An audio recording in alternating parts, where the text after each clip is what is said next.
Panfiro. Uma casa de amor. Bom dia aos nossos ouvintes. Que Jesus de Nazaré abençoe o nosso dia de estudos, a nossa manhã de estudos. Vamos ler o Evangelho e dar continuidade ao estudo do Livro dos Espíritos.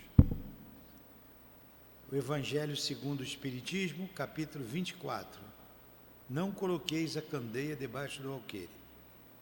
Não se acende uma candeia para colocá-la debaixo do alqueire, e sim sobre o candeeiro, a fim de que ela ilumine todos aqueles que estão na casa.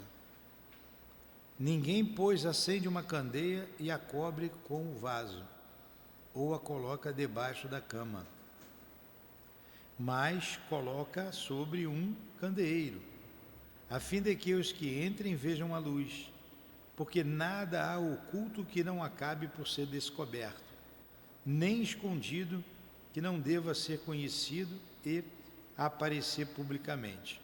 Lucas. Mestre Jesus, mais uma manhã de estudos em nossa casa de amor, Senhor. Abençoa a nossa casa com o teu olhar meigo, protege a nossa casa com a força do amor que tu possuis e inspira-nos, Senhor, através dos nossos benfeitores espirituais. Pois tudo o que fazemos é sempre em nome do Senhor, em nome de Deus, em nome do amor que vibra nesta casa. Então, com a tua permissão, com a permissão do altivo e dos benfeitores que dirigem a nossa casa de amor, o nosso patrono, Eurípides Barçanufo, e sempre Lourdinha, em nome do nosso amor. Iniciamos então os estudos da manhã de hoje. Que assim seja, graças a Deus.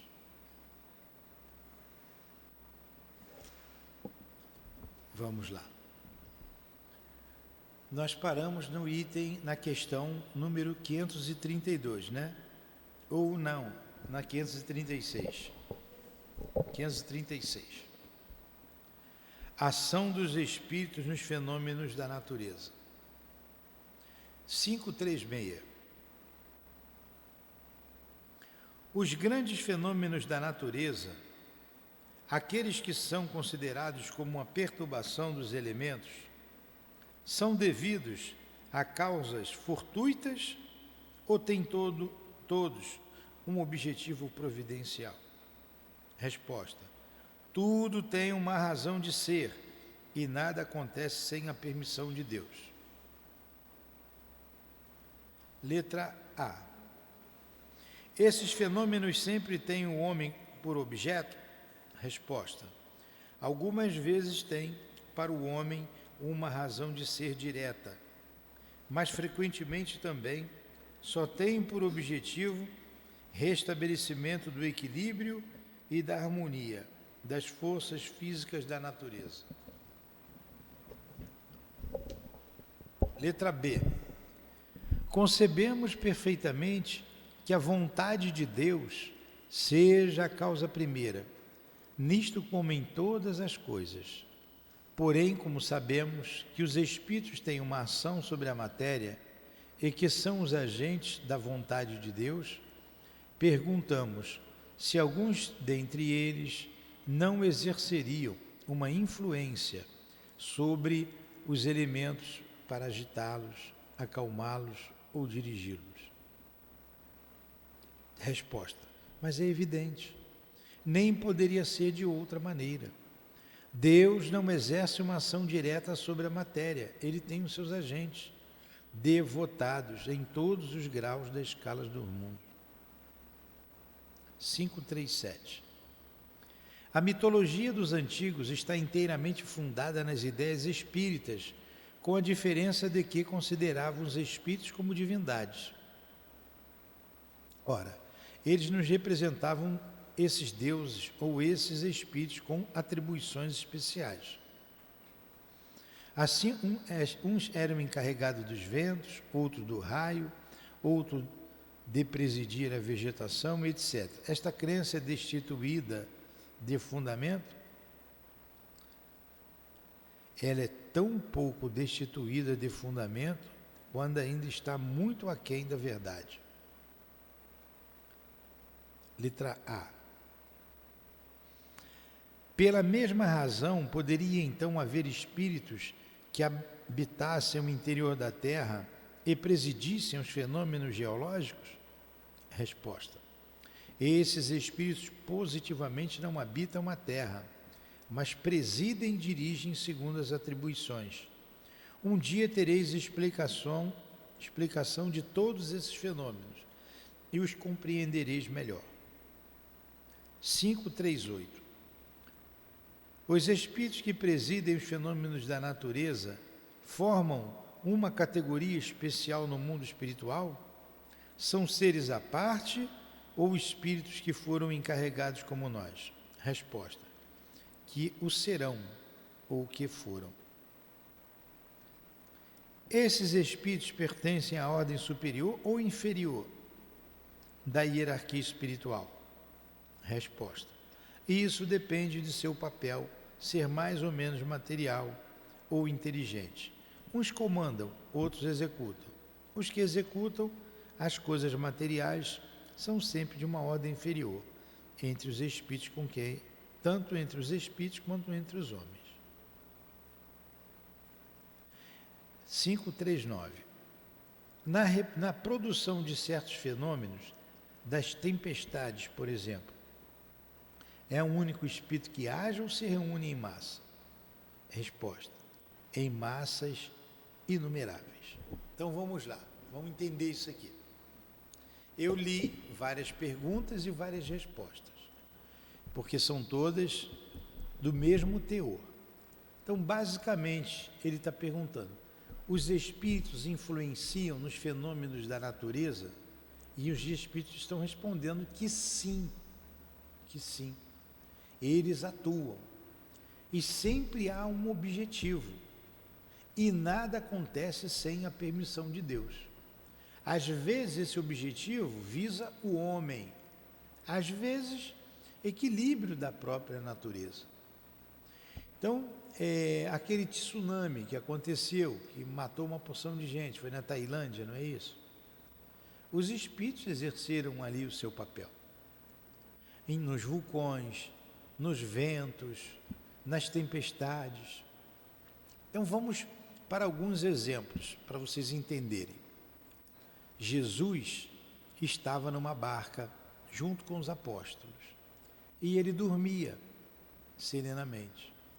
E o mar virou, o vento soprando forte, a água entrando no barco e Jesus dormia. Então, os apóstolos o chamaram, o acordaram, dizendo: mestre, mestre, não vê que vamos morrer, o barco está afundando. E Jesus serenamente acorda, levanta, e os mares ficam calmos, os ventos param de soprar, a tempestade para de cair. Aí tem lá o apóstolo, acho que é Pedro, dizendo: quem é este que até os ventos e os mares o obedecem? Lembra dessa passagem? Que Jesus acalma o mar? Tem até as igrejas, tem música, tem uma música até meio bonitinha, Senhor Jesus que acalma o mar, não tem? Então como é que Jesus acalmou o mar? Ele, na verdade, deu ordem aos espíritos responsáveis pelos fenômenos da natureza, porque ele conhecia, ele sabia, e os espíritos atuaram ali. E tudo se acalmou, tudo se tranquilizou. O nosso irmão altivo, que é o presidente espiritual da nossa casa, ele era um médium, vidente, além da vidência, tinham outras faculdades mediúnicas, e a gente estudava com ele dava aula para a gente. Então ele disse que uma vez choveu muito ali em Bento Ribeiro, um temporal, encheu tudo e a chuva não parava. nós ficamos ilhados lá no CELD. Era uma sexta-feira, eu lembro, eu estava lá, aí todo mundo pegando vassoura, rodo para puxar água, enfim, lavamos tudo, limpamos tudo, fizemos a prece, fomos embora, e depois numa aula ele disse para a gente que ele viu, né, a gente fez a prece, pediu a Deus pela região, um monte de espíritos empurrando as nuvens para o oceano, aquelas nuvens pesadas, sendo empurrada por um monte de espíritos. Como ele colocou aqui na questão 539, na produção de certos fenômenos, das tempestades, por exemplo, é um único espírito que age ou se reúnem em massa? Resposta: em massas inumeráveis. Quem são esses espíritos? São superiores ou são inferiores? Os inferiores executam, os superiores coordenam, orientam. Esses espíritos foram encarnados, esses espíritos ou vão reencarnar? Espíritos que já reencarnaram e espíritos que vão reencarnar. Ele também nos contou um exemplo muito interessante, que ele estava vendo na televisão aqueles ventos fortes que vai rodando. Uns falam de redemoinho, tornado, furacão. Eu não sei o grau que você vai chamar de tornado, de furacão, acho que tem um outro nome aí. Aquilo classifica... vai levando tudo pela frente, né? Vou falar do tornado, tá? Se eu tiver errado, se tiver algum meteorologista me ouvindo, me perdoe a ignorância. Então, aquele vento que vai girando, que vai levando tudo pela frente. Não fica ninguém, leva casa, leva carro, não é? E passou na televisão o tornado. E o altivo disse que viu no meio do tornado os espíritos de mão dadas, né, em roda, girando ali. Vocês podem reparar, que esse tornado, ele vai na direção de uma casa. De repente ele muda a rota, pega tudo que está em volta, mas aquela casa ali fica. Derruba um monte de casas, mas não derrubou aquela, não é? Então tem alguém direcionando. Ele vai levando tudo que está pela frente, ele se desvia daqui, dali.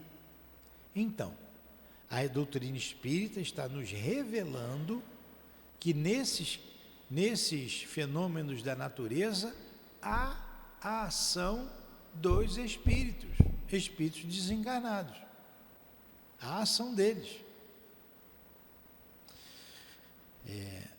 Eu lembro que acho que foi no governo do César Maia. César Maia está vivo ainda? Foi prefeito da cidade do Rio de Janeiro. Quando chovia, tinha um cacique, o cacique Cobra Coral, lembra? Que ele pedia o cacique para parar a chuva. O que o cacique fazia? Eu acho que deixei meu celular lá, senão eu ia colocar aqui, cacique Cobra Coral. Ele conhecia, médium, o cacique é médium, trabalhava com esses espíritos que atuavam nos fenômenos da natureza. E ele pedia em determinadas situações para desviar a tempestade ou diminuir a tempestade, porque a cidade não estava aguentando. Muita gente ia ficar desabrigada, muito prejuízo. E o cacique sempre atuava junto com o prefeito. Por quê? Porque ele conhecia.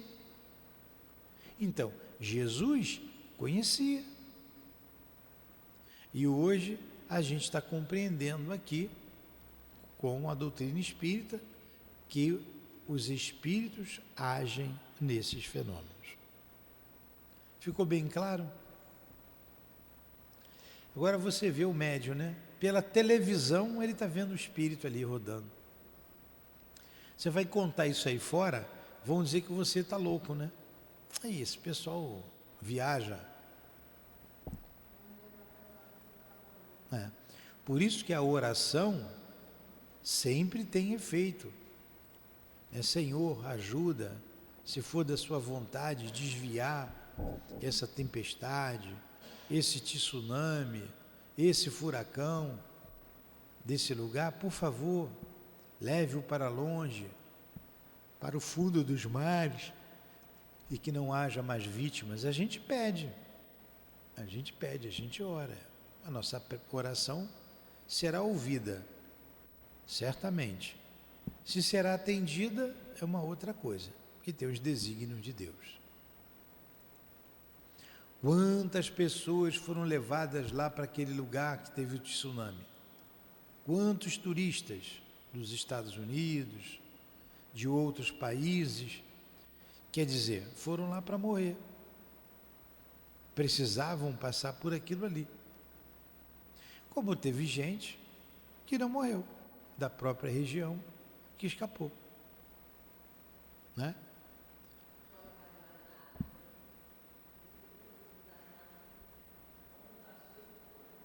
É verdade. É isso aí. Tudo bem? Podemos continuar? Tá. Vamos para a pergunta 540. Essa é uma questão interessantíssima, principalmente o final dela, as últimas 4 linhas. Pergunta 540. Os espíritos que exercem uma ação sobre os fenômenos da natureza agem com conhecimento de causa, em virtude de seu livre-arbítrio ou por um impulso instintivo e irrefletido? Então vamos lá. Então, os espíritos estão agindo sobre as tempestades. Eles têm conhecimento de causa ou agem instintivamente? Igual um animal age, já que tem espírito inferior ali. Resposta: uns sim, outros não. Uns instintivamente, outros coordenam, outros obedecem. Faço uma comparação. Imagina essas miríades de animais que pouco a pouco fazem emergir do mar ilhas e arquipélagos. Julgas que não haja aí um fim providencial e que essa transformação da superfície do globo não seja necessária à harmonia geral? Entretanto, são apenas animais do último grau que executam essas coisas, provendo as suas necessidades e sem suspeitar de que são os instrumentos de Deus. Olha só. Pois bem, do mesmo modo, os espíritos mais atrasados são úteis ao conjunto, enquanto se ensaiam para a vida e antes de terem plena consciência dos seus atos e de seu livre-arbítrio, atuam em certos fenômenos de que são os agentes inconscientes. Primeiramente, executam. Mais tarde, quando a sua inteligência estiver mais desenvolvida, comandarão e dirigirão as coisas do mundo material. Mais tarde ainda, poderão dirigir as coisas do mundo moral. É assim que tudo serve. Agora preste atenção nessa frase. É assim que tudo serve, que tudo se encadeia na natureza, desde o átomo primitivo até o arcanjo, que começou ele próprio pelo átomo. Admirável lei de harmonia de que vosso espírito limitado ainda não pôde apreender o conjunto. Então, olha, do átomo ao arcanjo, tudo se encadeia na natureza. O próprio arcanjo começou pelo átomo. Então ele vem explicando, tudo se encadeia. Espíritos ainda obedecem cegamente, vão desenvolvendo ali a inteligência, vão se desenvolvendo o livre-arbítrio, até que um dia eles farão outras coisas com conhecimento de causa, até um dia comandar. Então, o espírito puro, como Jesus, começou como átomo. A admirável lei de harmonia que o vosso acanhado ponto de vista não consegue enxergar. Está aqui. A admirável lei de harmonia de que o vosso espírito limitado ainda não pode apreender no conjunto.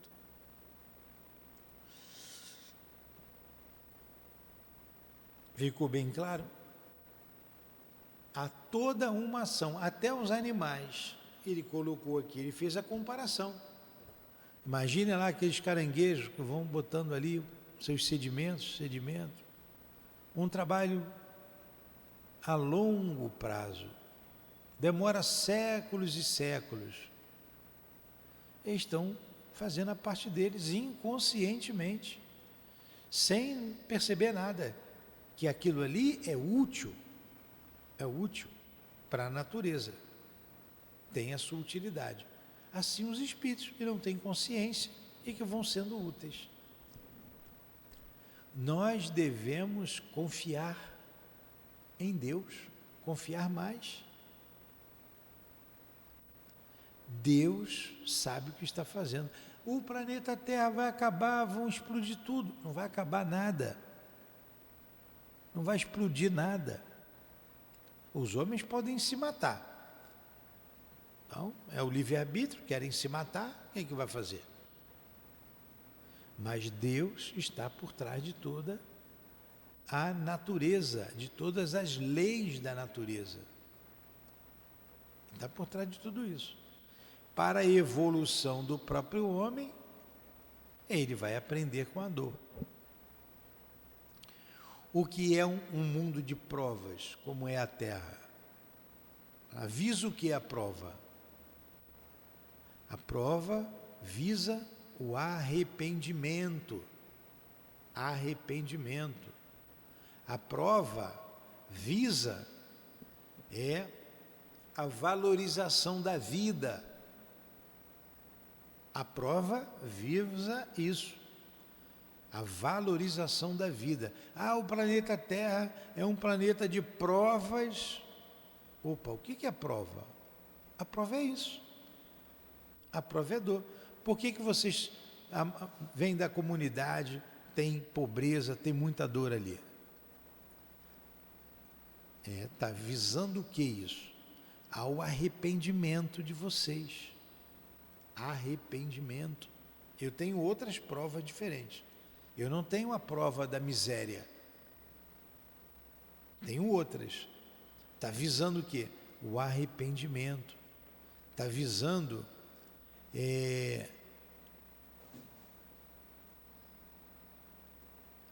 está fixando conceitos, está visando a valorização da vida, valorizar a vida. Então nós estamos aprendendo a valorizar a vida, nós estamos aprendendo a fixar conceitos. A gente está aprendendo ao arrependimento das coisas que fizemos. Visa isso, prova é isso. Expiação. Expiação é para pagar uma dívida. A expiação você está devendo. Você vai pagar a dívida a passar pela expiação. Não tem como não passar por ela. Aí você sofre a ação do tsunami. A onda passou na tua casa, levou você, a casa, o cachorro, o gato, levou todo mundo. Expiação. Você morreu ali. Expiação. Você estava devendo, pagou a sua dívida. Isso é expiação.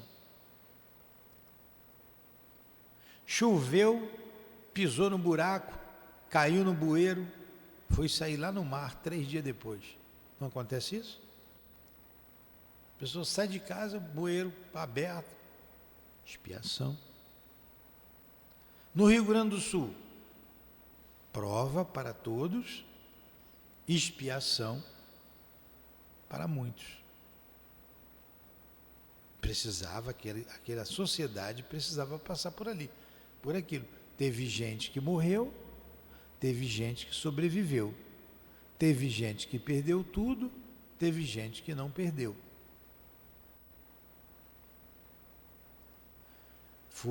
Foi a ação dos fenômenos da natureza. Se teve erro humano, se alguém fechou a comporta, se abriu, se fez, se não fez, uma porção de coisas que a gente ouve, o fato é, as águas trouxeram grande prejuízo, visando o quê? A valorização da vida, visando o quê? O arrependimento, visando o quê? A fixação do conceito de viver, a da dor. E expiação, quem sofreu o dano diretamente. Toda expiação também é uma prova. Nem toda prova é uma expiação, mas toda expiação é uma prova. Entenderam? E tudo vai se encadeando. Tem as forças superiores. A hora que Deus, Deus, o Criador do Universo, Ele sabe de tudo. A hora que chegou, Ele quiser, vamos dizer assim, está na hora do planeta Terra se transformar. Aí a gente vai dizer assim, é ruim, hein? Com tanta gente egoísta por aqui, com tanta guerra, como é que isso vai acontecer? Ele passa aí um vendaval, um tsunami, uma doença, uma peste qualquer, e elimina aí a metade da humanidade, ou 2/3 da humanidade. A hora que Ele quiser, Ele faz isso.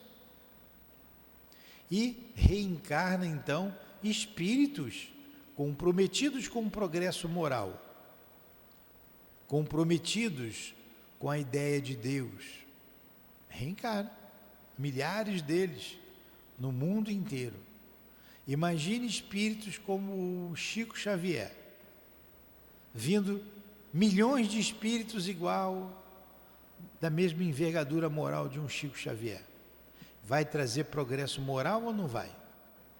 Claro que vai. Então, depois de tanta dor, vêm esses espíritos com as suas ideias inovadoras, falando da bondade de Deus, da misericórdia de Deus, falando do progresso moral da humanidade. Aí o planeta Terra vai embora. Aí o que vai acontecer então com esses rebeldes, feita Irineia? Vão mandar para bem longe. Vocês não mandam a pessoa para bem longe? Vai morar lá, né? Lá onde o vento faz a curva. Pois é. Aí pegam esses espíritos rebeldes. Vocês querem guerra? Querem conflito? Querem dor? Coloca num planeta inferior à Terra e ali ele vai aprender. Com a inclemência do planeta, com as dores do planeta, ele vai aprender. É assim. O Apocalipse, o fim do mundo, não é o fim do mundo. Pode ser, é sim, o fim dos tempos. E a gente está nesse processo apocalíptico. Há alguns anos, não é de hoje não. É que a coisa vem apertando, vai continuar apertando até chegar a hora que ninguém mais aguenta. Aí vai ter que mudar.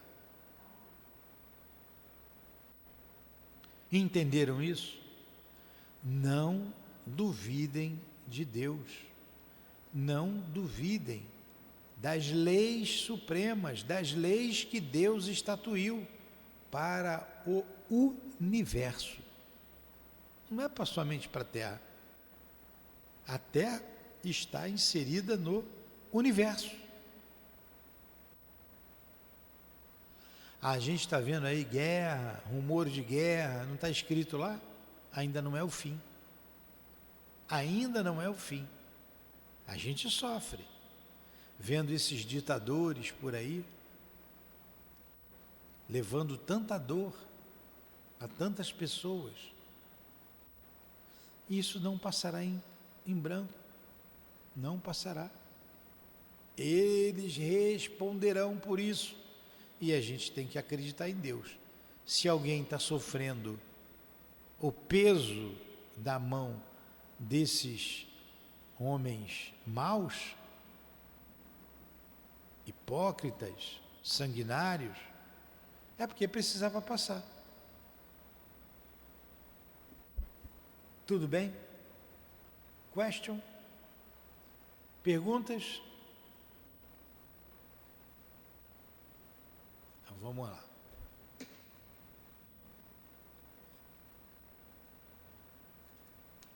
Os espíritos durante os combates.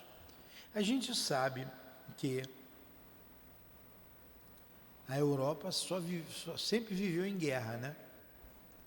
Tinha acabado a guerra quando surge ali o Kardec.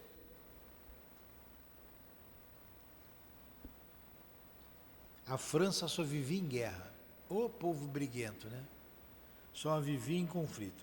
Aí Kardec fez umas perguntas sobre a guerra. Lá na frente vai ter ali o falando sobre a guerra.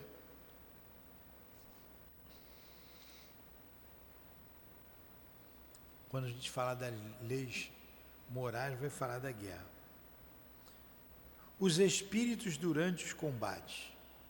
Será que tem espírito na guerra? Com certeza, né? Com certeza. Tem gente brigando, tem espírito brigando também, tem espírito protegendo. Engraçado.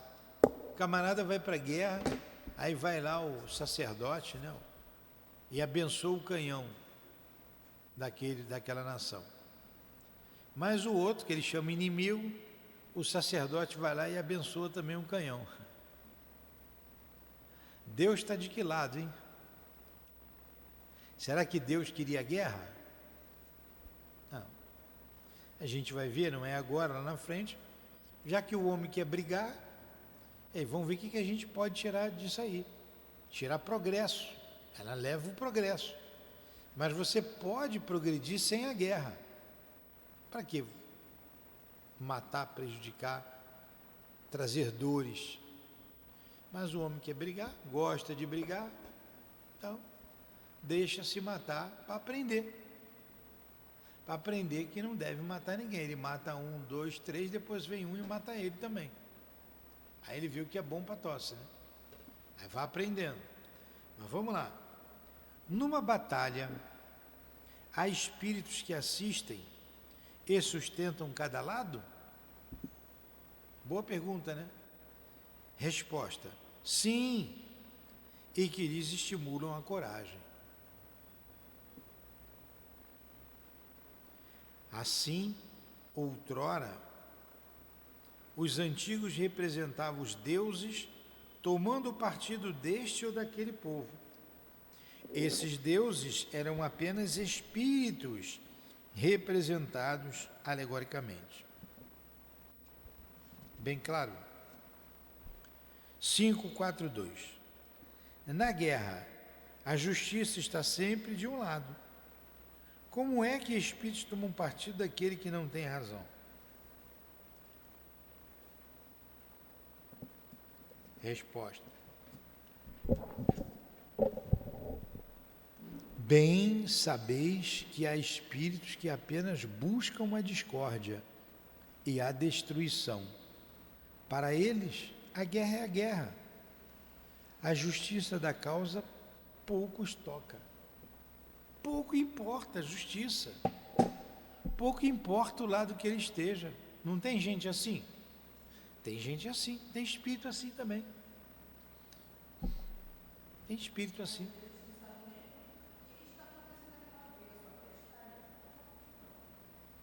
Pois é.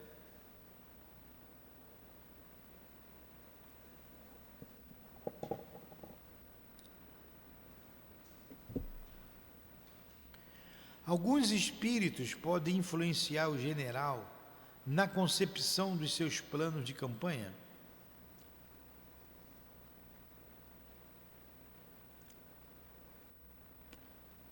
O espírito vai influenciar um general para a guerra. Vai por ali, não vai por aqui.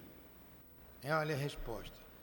Sem dúvida alguma, os espíritos podem influenciar para esse objetivo, como para todas as concepções. Os espíritos não influenciam em nossas vidas? Influenciam do soldado ao general. A todos os homens simples, como a gente está aqui falando da guerra, a todos. Mas os espíritos poderiam sugerir-lhes estratégias errôneas com o objetivo de levá-los à derrota? Olha só. Resposta: sim. Sim. O mau espírito pode influenciar para o camarada se dar mal e perder? Sim. Mas ele não tem o seu livre-arbítrio? Se seu discernimento não lhe permite distinguir uma ideia justa de uma falsa, sofre a consequência disso e faria melhor se obedecesse em vez de comandar. O espírito foi na cabeça do general e influenciou ele para ele perder a batalha. Ele se deixou influenciar, é melhor ele ser soldado do que ser general. Ele não tem um livre-arbítrio? É o que ele está dizendo. Ele não tem que decidir? Ele é que decida. Os espíritos são bem práticos, né? Bem lógico. A doutrina espírita é lógica. Lógica. Não tem como a gente ficar de mimimi. Ela é lógica, ela é clara, ela é objetiva.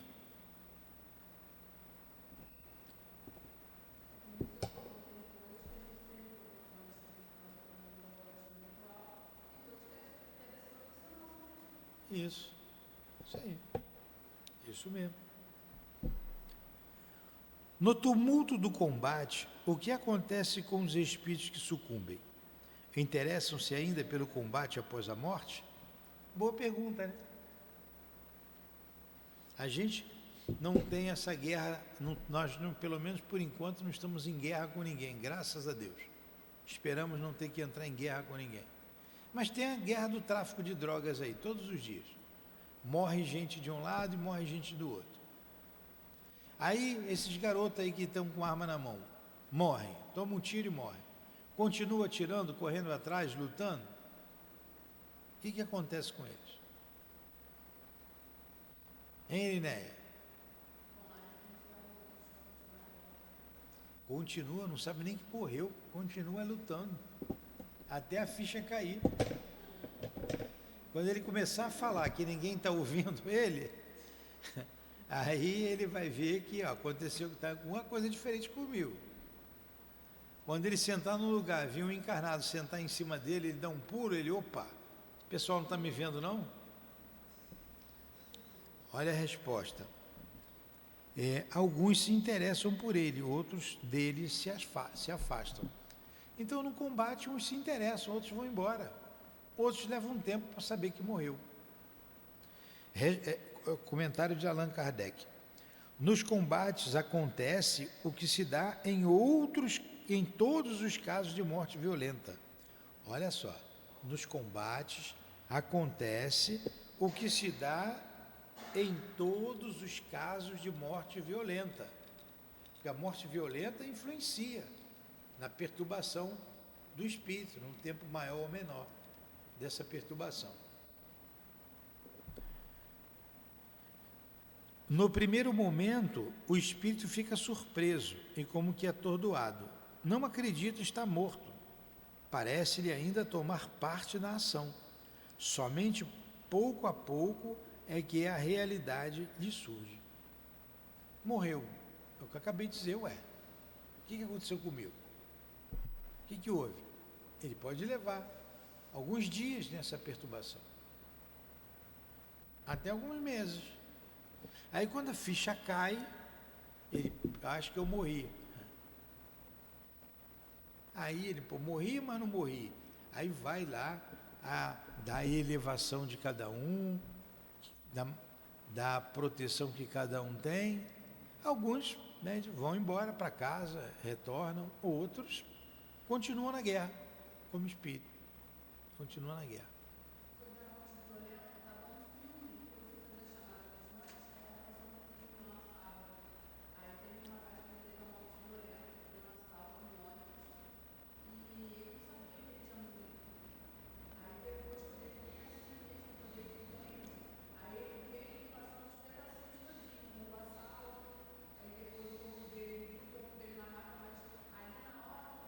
É, no filme As Mães do Chico, né? Pois é, aí a Eliné está contando um pedaço aqui do Chico, do filme, que o rapaz foi morto num assalto, mas não sabia que morreu. Mas com muitos acontecem isso. Aí a pessoa morre, normalmente acontece o quê? Para onde que ela vai? Vai para casa. Vai para casa. Porque a gente quando vai para a rua, por mais humilde que seja a nossa casa, por mais simples, a gente quer voltar para casa, não é? Tomar um banho, descansar. Quer voltar para casa para isso.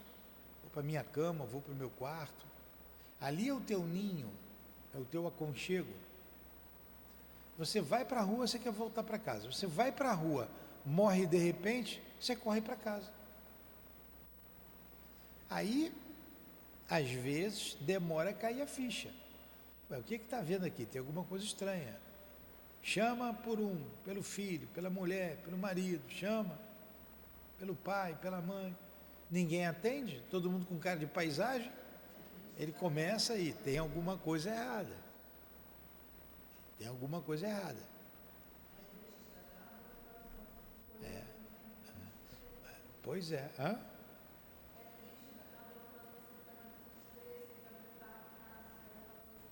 É. Pois é. Você quer abraçar quem você ama, não pode. Você. Aí, e agora? Para onde que eu vou? Muitos assistem o enterro. Vai o enterro, vê o corpo se enterrado. Vê o que todo mundo pensa, o que todo mundo sente, repercute nele.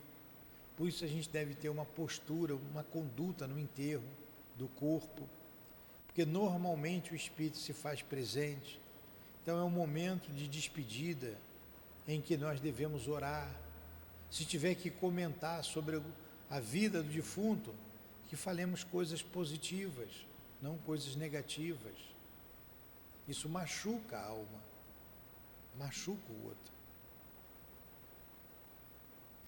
Entenderam? Então vamos lá. 547.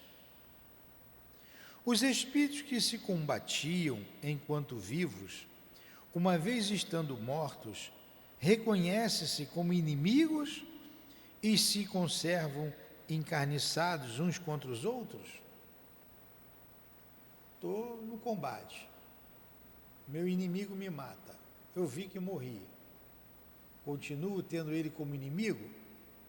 Resposta: nessas horas o espírito nunca está impassível. No primeiro momento ele pode ainda querer mal ao seu inimigo e até persegui-lo, porém quando as ideias lhe retornam, vê que a sua animosidade não tem mais sentido.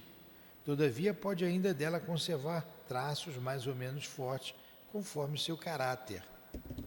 Então, tudo depende de cada um. Morreu. Ninguém fica impassivo.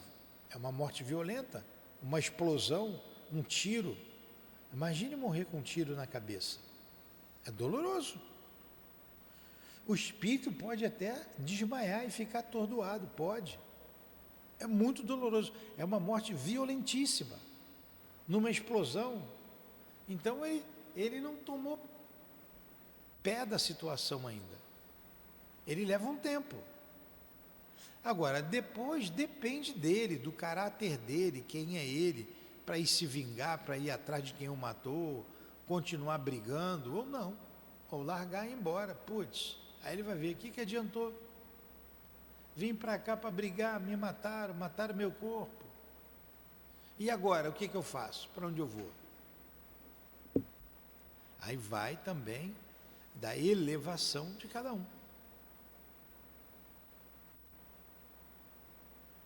Estão entendendo? Alguma pergunta?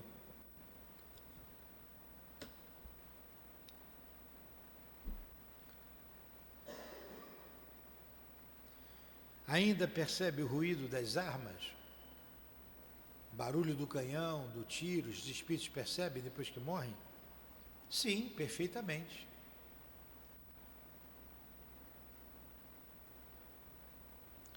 O espírito que assiste impassível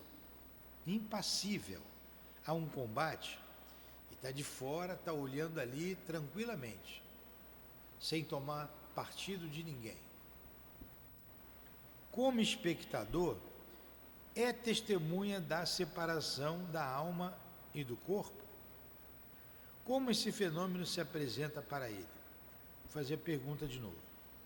O espírito que assiste impassível a um combate como espectador é testemunha da separação da alma e do corpo? Como esse fenômeno se apresenta para ele? Resposta. Há poucas mortes verdadeiramente instantâneas. A maior parte do tempo, o espírito cujo corpo acaba de ser mortalmente golpeado não tem consciência desse fato, a princípio. Quando começa a se reconhecer, só então é que pode distinguir o espírito que se move ao lado do cadáver. Isso parece tão natural que a visão do corpo morto nenhum efeito desagradável produz. Tendo toda a vida se concentrado no espírito, só ele atrai a atenção. É com ele que conversam ou a ele que comandam. Então, em todos os casos, dessas mortes, o espírito está atordoado. Então, para ele não morre instantaneamente e se separa instantaneamente. Leva um tempo. Aí que ele começa a raciocinar, vendo que o corpo morreu, deixa para lá e segue. Na verdade, quando eu expliquei erradamente aqui a pergunta. Na verdade é isso aqui. O espírito que assiste impassível a um combate como espectador é testemunha da separação da alma do corpo? Como esse fenômeno se apresenta para ele? Aí ele morre, como é que fica? Como é que ele se apresenta? Aí ele está dizendo aqui, há poucas mortes verdadeiramente instantâneas. Como espectador é testemunha da separação, a maior parte do tempo o espírito cujo corpo acaba de ser mortalmente golpeado não tem consciência desse fato. Vocês podem ver até na guerra do tráfico aí, a mesma coisa. Quando começa a se reconhecer, só então é que pode distinguir o espírito que se move ao lado do cadáver. E isso parece tão natural que a visão do corpo morto nenhum efeito desagradável produz. Tendo toda a vida se concentrado no espírito, só ele atrai a atenção. É com ele que conversam ou a ele comandam. A gente vai parar por aqui, porque está na hora. E semana que vem iremos para um outro assunto. Pactos. Quem fez pacto aí com o mal? Vamos ver aqui pactos. Interessante, né? Pacto. Aí, Sandra. Você que gosta lá do... Ó, poder oculto, talismãs, feiticeiro. Aí, Edilane. Bênçãos e maldições. Bom assunto, né?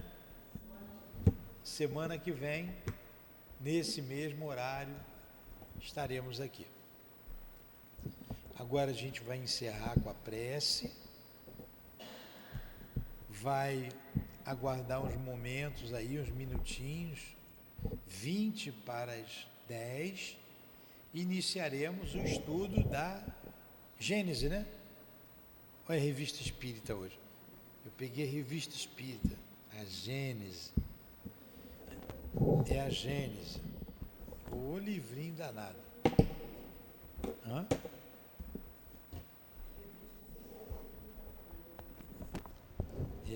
livro.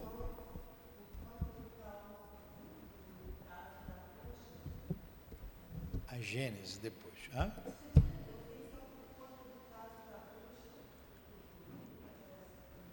A bruxa é quinta-feira. Mas eu já contei o caso dela. Acho que acabou. Então vamos lá. Muito obrigado aos benfeitores de nossa casa de amor, a você altivo, sempre a nossa eterna gratidão.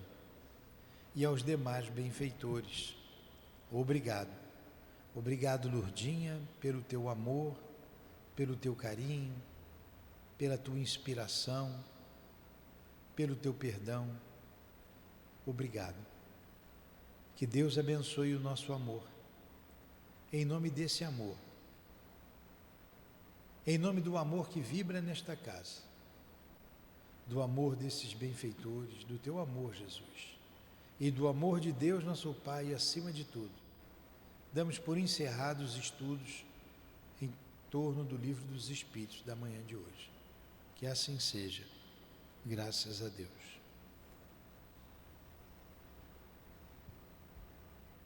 CEAP, Centro Espírita Altivo Panfiro,